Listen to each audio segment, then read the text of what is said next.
no lives matter. This is a straight war, I'll be real with you. It's war, we're at war. This isn't like, they say there's no friends at war. So I respect the guy, as you said, he's done well, all that good stuff, but we're fighting. To fight? Not as of yet, I'll be honest with you. I don't want to go get my head bashed in. Sparring is sparring, and we can see some sort of technicality being shown. Now, a lot of people are calling it fake. They're saying that it's set up. Jared Anderson, Lawrence Okoli, some of the best the sport's got in the heavyweight division. And he said there's no way these guys are actually going in there and sparring to the full extent. Look, you're a fighter. You've had so many camps throughout your life. Do you think Jake is almost asking them to go easy, or do you think this is proper sparring going on? The point of sparring is to learn. The point of sparring is not for them to get in there and give Jake a concussion so he can't fight. Anthony Joshua has repeatedly called out Jake Paul's knockout sparring clips, saying they are fake and exaggerated. He claims the videos make Paul look more effective than he really is. Joshua explains that real sparring should be balanced and competitive, and says the truth will be clear inside the ring. Even while criticizing the clips, Joshua still says Boxer? Yeah, definitely. He's always wanted to be a boxer. He's got a stand-up game. I respect him as a... Several analysts have criticized Jake Paul's sparring videos, saying they only show moments where Paul looks dominant. They argue that short knockout clips do not show the full picture of his ability. Critics say at least 3 or 4 full rounds should be released to judge his performance properly.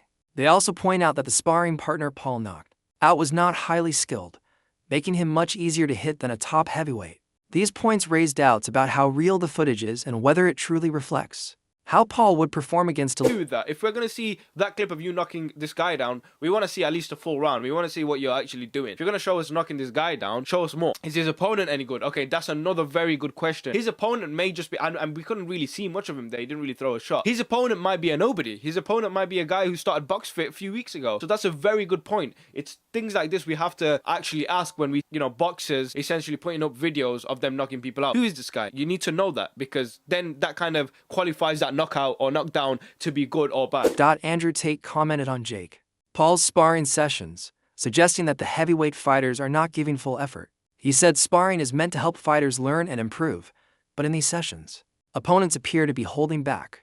Tate claimed they are being paid by Paul, so their goal is to complete the session, not push him hard. As a result, punches are softer and pressure is reduced.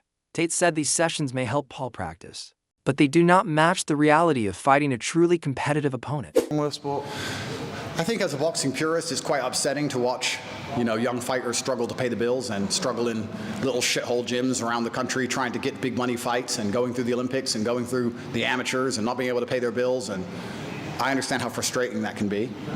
So I think that's where the frustration comes from. I don't think it's everything that's wrong with boxing. I think that anything that gets people to tune in to a boxing match is good for the sport.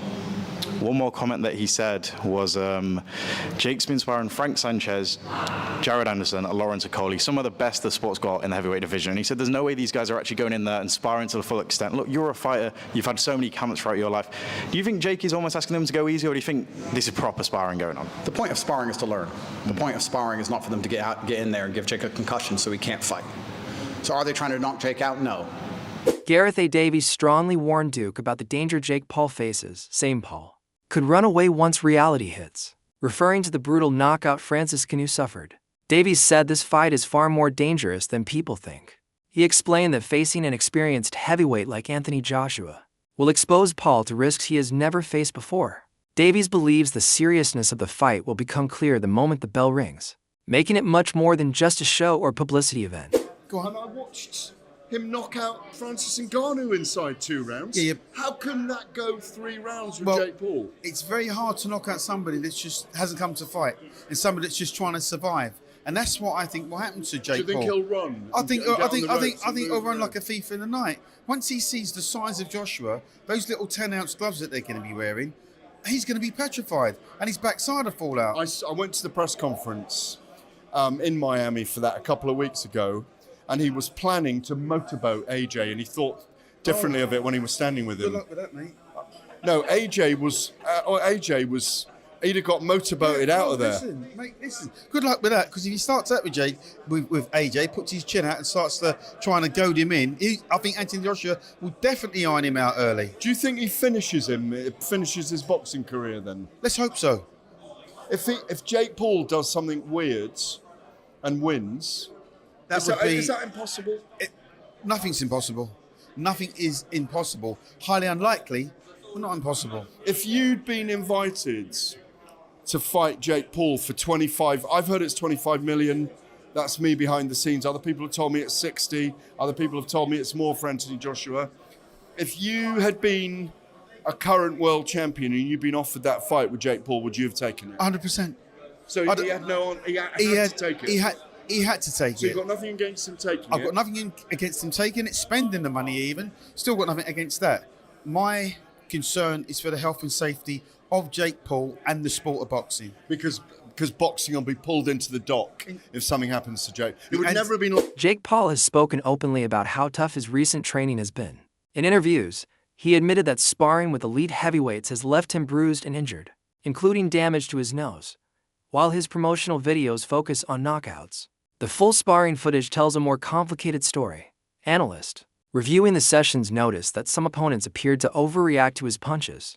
In several moments, sparring partners backed into the ropes after light shots, suggesting the highlights may exaggerate Paul's power.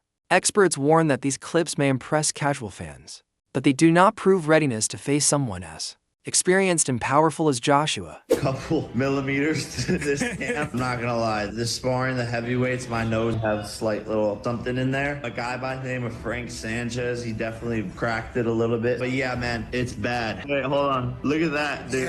I'm like Squidward, dog. But don't respect me for getting in there. Respect me when I beat his ass. I'm not just walking into a fight. I'm going to win. That's what's gonna shock the world. I will become...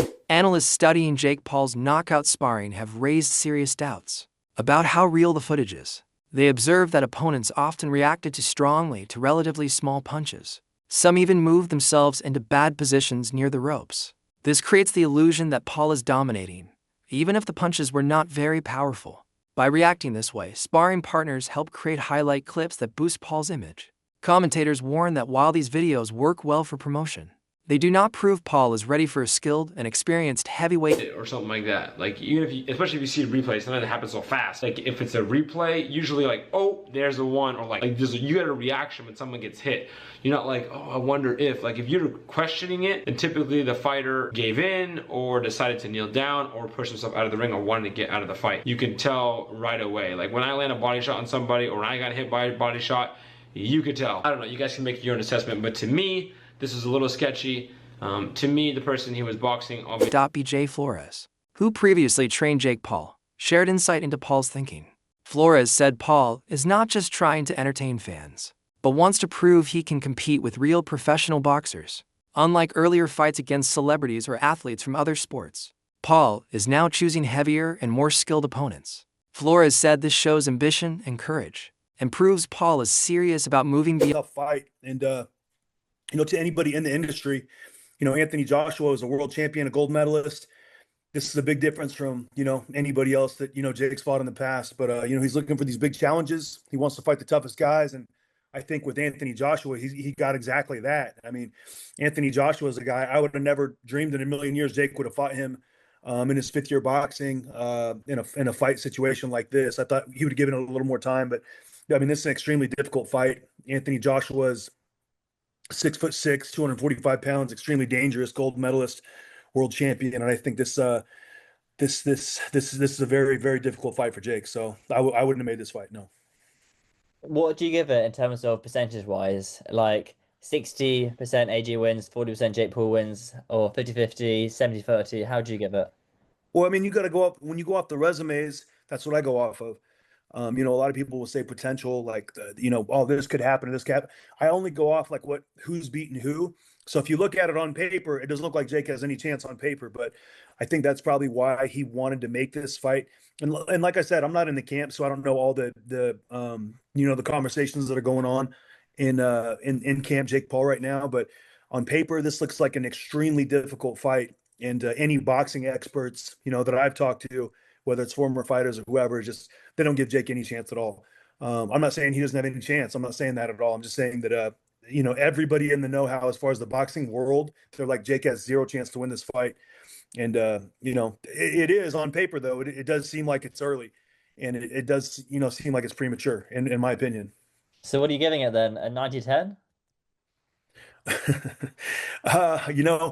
Like AJ's had, I don't know, probably... Despite this, Critics have questioned Paul's choice of sparring partners. Some analysts say that while his partners are heavyweights, they are very different from Joshua in reach, skill, and adaptability. The widely shared knockout of Greg Hardy has also been criticized as misleading. Hardy was seen as easy to hit, and the footage may exaggerate Paul's dominance. Experts argue that proper preparation for Joshua requires sparring partners who closely match his speed, power, and ring intelligence, which Paul's current partners may not fully provide. This has fueled debate about the legitimacy of his training. All the wrong boxers. His preparation for the Anthony Joshua fight, and let me tell you why. The names that he's got here are Jared Anderson, Frank Sanchez, and Lawrence Okolie. They're all professional heavyweights. They are all probably top 20 heavyweights in the world right now, which is fair enough for Jake to bring them in. But in terms of preparing for an opponent, Jared Anderson is too cat and mouse. His game isn't about pure power. It is not about boxing as a boxer-puncher. It is very much an outboxer. Anthony Joshua is not going to do that. Frank Sanchez has his own kind of unique style, but I would still put him in that category as almost a plodding heavyweight. He's very, very slow. His hand speed's not quite there. Defensively, he's not that switched on. And Lawrence Okolie is very, very much a hit and grab style heavyweight. Seeing Okolie, his fights are a little bit boring. Some elements of his game are similar to Anthony Joshua. He's probably the closest match, I would say, out of these guys. But the problem is with Okolie, he'll throw maybe 1 or 2 shots and then he will hold. And when people throw shots back at him, he will hold. Anthony Joshua, he's never been the best at holding. He's never been the best in the clinch. His inside work's not quite there. The height and somewhat the weight would probably be quite the same for these guys, but in terms of actually replicating a boxing style, it would have been far, far better, in my opinion, getting somebody in like maybe a Tony Yoka. Even potentially drafting in Daniel Dubois if he's available. Maybe even a Filip Hergovic. I know Richard Riakpor's just had a fight, but Riakpor, in my opinion, would have been a better pick than all of these guys. Yeah, that is why Jake Paul has chosen the wrong sparring partners. Why this fight's going to be horrible for Jake. But I'll give him his respect. Fair play for bringing actual pro heavyweights in for sparring. Let me know in the comments, do you think these guys are good sparring partners? Think I'm wrong? Or do you agree with me? To improve Jake Paul's chances in the fight. Hit that follow button if you made it this far, and as always, I like a favourite at saving a shit. Ciao. Sonnen reacted to comments from former heavyweight champion Berman Stiverne, who claimed Paul had been injured in sparring. Stiverne said Paul reportedly suffered a black eye that could threaten the fight schedule. He even suggested that some insiders feared the fight might be cancelled, calling it mostly a promotional event. Sonnen added that while the hype is massive, the physical danger Paul faces could turn the event into a serious problem if handled carelessly. Even so, the fight's financial and media value remains extremely high. Lawrence gave him a black eye or something from what I heard, and the fight is not happening after those sparring sessions. It might be a lie or it might be true. I don't know. Just what I heard, so I wouldn't be surprised.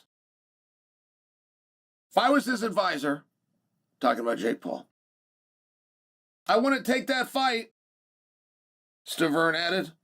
I mean, business-wise, it makes sense. The numbers are great and everything, but yeah, if I was like his brother Logan, I would tell him, don't take the fight. I'd rather see you win. Somebody sent me the face-to-face. You could tell. Anthony's language showed he was not scared or whatever. In my point of view, this is going to be a disaster. That breaks my heart. I'm sorry. I am sorry to Bermain Sturveen that the educational system has failed you so greatly. I'm sorry to Bermain Sturdeem that you are the heavyweight champion of the world. I'm not sure I'm pronouncing your name right. I apologize to Bermain Sturdeem that you are the heavyweight champion of the WBC, and I have never read your name until right here, right now. Now, I'm not looking to be a dick about it, but this is bad. This is very bad stuff. I heard somewhere not long ago, I don't know where. Well, Bermain, let's help retrace your steps. Where have you been recently? Did you hear it today? Did you hear it at the gym where you told us on the phone? I know you didn't read it somewhere.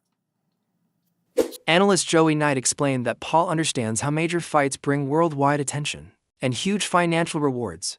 Facing a famous former champion like Joshua guarantees coverage across television, social media, and boxing media.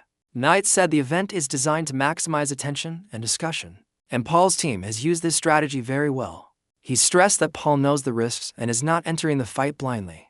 Paul understands the exposure and career benefits that come with a fight of this size. Cash, maybe not as much as the Anthony Joshua fight, but a lot of cash, and can still have a serious chance of going on to earn even more paydays. Whereas the damage that it could do to his body could be irreversible for that opportunity to earn money in a boxing career going forward. So is this the retirement bag? Or do you actually think you can win? Because I read a study recently, and I believe it said something along the lines of men overemphasize or overcalculate their ability to fight by about 500 times. And I'm saying Jake Paul would probably need to be 500 times better to stand a chance against Anthony Joshua. And I can't get how he doesn't already know this. Surely he has sparred with heavyweights. Surely the recent sparring that he had with the likes of Shakur Stevenson and with the likes of Ray Ford, amongst others, Badu Jack, surely that would have taught you that there are levels to boxing. And if these small guys are able to show you things that you had no idea that you were vulnerable to in a boxing ring, what happens when someone who hits 4, 5, 6 times as hard as that does the exact same thing to you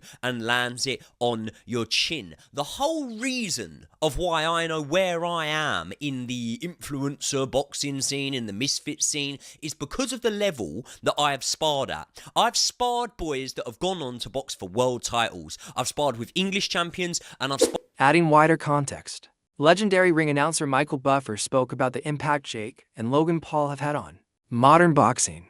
He said the brothers have attracted younger, digital-focused fans to the sport, bringing new energy to boxing promotion. Their presence has helped events gain attention through social media, as well as traditional broadcasts. Buffer noted that, while purists often criticize the Paul brothers, their involvement clearly adds a new dimension to boxing and ensures fights like Paul versus Joshua dominate global discussion. First of all, are fantastic athletes. You know what Logan does with the WWE and what Jake does with boxing. He knocks people out and everything. And they both have massive fan bases. And for me, it's great to see people get young people that follow them, that didn't have they don't remember Ali or Joe Frazier or whatever. It's not in their wheelhouse. So it's great to see them developing fight fans and a big fight atmosphere. So it's very exciting. These two stood face to face, and the comment section on the internet was going crazy. They were like, call the ambulance now, basically. Like Anthony Joshua looks dangerous standing next to him. Anthony Joshua is, at this time, and has been for years, the biggest puncher in boxing. He's a devastating puncher. So I got to give Jake a lot of credit for wanting to take this fight. Yeah, it's not. A lot of people saying it's not smart. If he somehow was able to surprise the world, what does this do for his? The word would be surprised. It would shock the world. But that's exactly why you got to give him credit. He wants to do it. He trains hard. He works hard, and he has a lot of faith in himself. So we'll see what happens. Technically, though, what's the biggest concern for you? What's the biggest tip you can give Jake, knowing that you've watched Anthony so